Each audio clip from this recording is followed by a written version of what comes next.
Marcello was a powerful figure in the New Orleans Mafia. He was known for his influence and control over gambling, prostitution, and other illegal activities. He was deported to Guatemala in 1961 but returned to the United States shortly after. He is infamous not only for his involvement in the American Mafia but also for the allegations, put forth by Robert Blakey and others, that he, along with Santo Trafficante Jr. and Sam Giancana, conspired to assassinate President John F. Kennedy in 1963. This alleged plot was supposedly a retaliatory act against federal investigations and prosecutions that targeted organized crime, threatening its power and substantial profits. Marcello was born on February 6, 1910. With his family, Marcello immigrated to the United States in 1911. Young Marcello turned to petty crime in the French Quarter. He was later imprisoned for masterminding a crew of teenage gangsters who carried out armed robberies in the small towns surrounding New Orleans.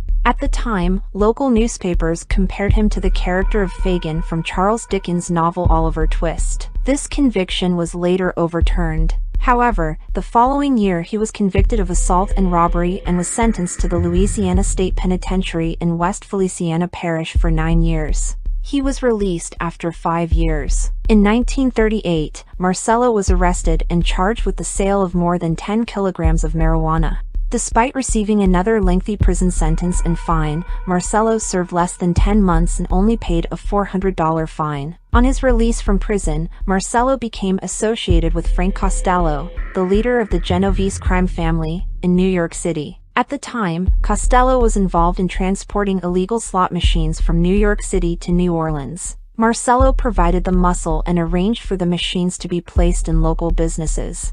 By the end of 1947, Marcello had taken control of Louisiana's illegal gambling network. He had also joined forces with Genovese crime family associate Meyer Lansky in order to skim money from some of the most important casinos in the New Orleans area shortly after becoming associated with the Tadero family through marriage. According to former members of the Chicago outfit, Marcello was also assigned a cut of the money skimmed from Las Vegas casinos in exchange for providing muscle in Florida real estate deals.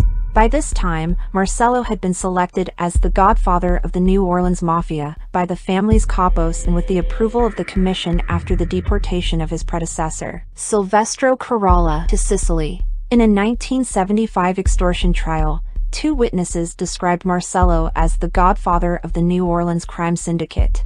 In its 1978 investigation of the assassination of John F. Kennedy, the House Select Committee on Assassination said that it recognized Jack Ruby's murder of Lee Harvey Oswald as a primary reason to suspect organized crime as possibly having involvement in the assassination. In its investigation, the HSCA noted the presence of credible associations relating both Lee Harvey Oswald and Jack Ruby to figures having a relationship with Marcello's crime family or organization.